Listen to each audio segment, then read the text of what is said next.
I'm adopted, and my biological mother was 17, and so was my biological father. She was 7.5 months pregnant when she decided to go to Planned Parenthood, which is the largest abortion provider in the world, and they counseled her to have a late-term saline abortion, which is a saline salt solution that is injected into the mother's womb. The baby gulps that solution, it burns the baby inside and out, and then she is to deliver a dead baby within 24 hours. And to everyone's great shock and surprise, I didn't arrive dead but alive on April the 6th, 1977 in a Los Angeles County abortion clinic. What's fantastic about this, about the perfect timing of my arrival, is that the abortionist was not on duty yet. So he wasn't even given the opportunity to continue on with his plan for my life, which was death. And I know that I am in a government building, and a beautiful one it is, and I love your country as well as my own. But I know in the age that we live in, it is not at all politically correct to say the name of Jesus Christ in places like this. To bring him into these sorts of meetings, because his name can make people so terribly uncomfortable. But I didn't survive so I could make everyone comfortable. I survived so I could stir things up a bit. And I have a great time doing it.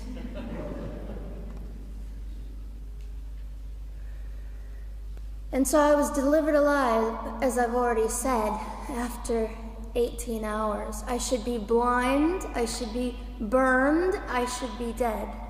And yet I'm not. You know what is fantastic vindication is the fact that the abortionist had to sign my birth certificate. So I know who he is. And it also says, for any skeptic listening, on my medical records, born during saline abortion. Ha! They didn't win. I've done some research on the man that performed the abortion on me. And his clinics are the largest chain of clinics in the United States of America, and they gross $70 million a year. I read a quote from him at some point several years ago, and he said, "I have aborted over 1 million babies, and I consider it my passion." I tell you these things because, listen, ladies and gentlemen, we are in an interesting battle, whether we realize it or not, in this world.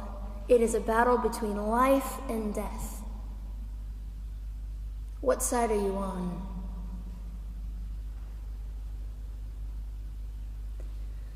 So a nurse called an ambulance and had me transferred to a hospital, which is absolutely miraculous. Generally, the practice at the time, and up until 2002, was, in my country, was to end the life of an abortion survivor by strangulation, suffocation, leaving the baby there to die, or throwing the baby away.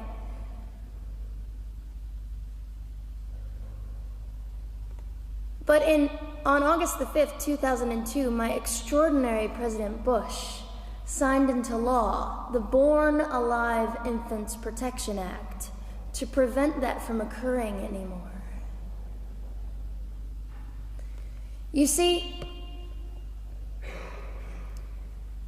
we're playing for keeps. We're playing I'm hoping to be hated by the time that I die so that I can feel God about me and understand what it was to be hated. He was hated. Christ was hated.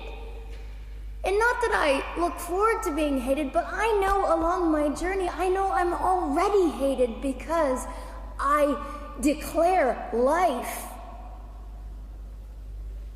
I say, you didn't get me. The silent Holocaust didn't win over me. And my mission, ladies and gentlemen, among many things, is this: to infuse humanity into a debate that we have just compartmentalized and set on a shelf and said it is an issue. We have removed our emotions. We are becoming harder. Do you really want that? How much are you willing to take, and how much are you willing to risk to speak the truth in love and graciousness and stand up and at least be willing to be hated? Or at the end of the day, is it all about you or me? And so, after that, I was placed in an emergency foster care home where they decided they didn't like me very well, and as I'm fond of saying, I don't know how you could not adore me right from the start. What is wrong with these people? But they didn't. You see, I've been hated since conception by so many, and loved by so many more, but most especially by God. I'm his girl. You don't mess with God's girl. I got a sign on my forehead that says, you better be nice to me because my Father runs the world. So after I was placed in the mean home, I was taken out of the mean home and placed into another home, a beautiful home, Penny's home. And she said by this time I was 17 months old, 32 pounds of dead weight, and diagnosed with what I considered to be the gift of cerebral palsy, which was caused directly by the lack of oxygen to my brain while I was trying to survive. Now, I am just compelled to say this. If abortion is merely about women's rights, ladies and gentlemen, then what were mine? There was not a radical feminist standing up and yelling about how my rights were being violated that day. In fact, my life was being snuffed out in the name of women's rights. And ladies and gentlemen, I would not have cerebral palsy had I not survived all of this. So when I hear the appalling, disgusting argument that we should have abortions because the child just might be disabled, oh, the horror that fills my heart. Ladies and gentlemen, there are things that you will only be able to learn by the weakest among us. And when you snuff them out, you are the one that loses. The Lord looks after them, but you are the one that will suffer forever. And what arrogance, what absolute arrogance, and it has been an argument for so long in this human place that we live, that the stronger should dominate the weaker, should determine who lives or dies. The arrogance of that. Don't you realize that you cannot make your own heart beat? Don't you realize that all the power that you think you possess, you really possess none of it?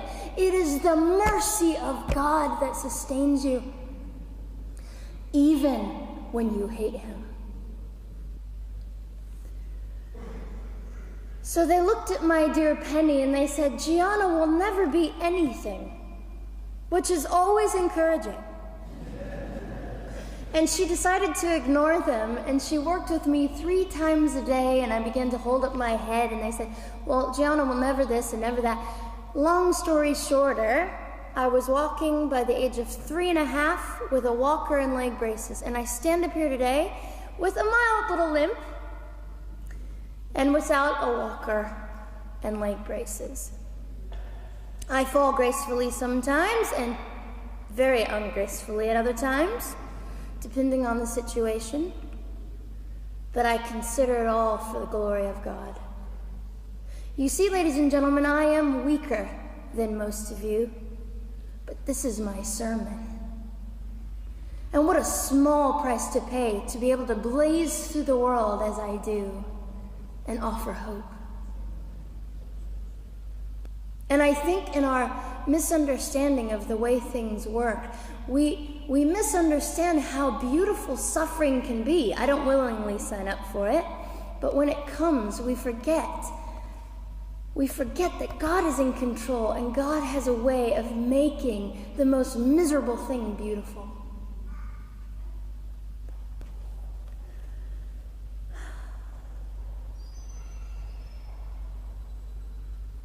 I have met my biological mother. I have forgiven my biological mother. I am a Christian.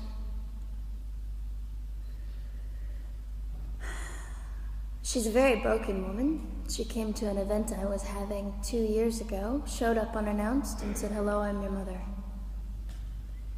And it was a very difficult day. And yet, while I was enduring all of this, you'll probably think I'm silly, but I was sitting there and I was thinking, I don't belong to you. I belong to Christ. I'm his girl, and I'm a princess. So no matter what you say, in all your anger and brokenness and rage, it's not mine to keep. It's not mine to carry, and I won't. I was saying all this inside. So, ladies and gentlemen, you have an opportunity. But for just a brief moment, I would like to speak directly to the men in this room and do something that is never done. Men, you are made for greatness. You are made to stand up and be men. You are made to defend women and children, not stand by and turn your head when you know murder is occurring and do nothing about it. You are not made to use women and leave us alone. You are made to be kind and great and gracious and strong and stand for something. Because men, listen to me. I am too tired to do your job. Women, you are not made for abuse. You are not made to sit and not know your worth and your value. You are made to be fought for forever. So now is your moment. What sort of people are you going to be? I trust incredible. I trust, men, you will rise to the occasion. To the politicians listening, particularly to the men, I would say this: you are made for greatness, set your politics aside. You are made to defend what is right and good. This fiery young girl will stand here and say, now's your moment. What sort of man do you want to be? A man obsessed with your own glory, or a man obsessed with the glory of God?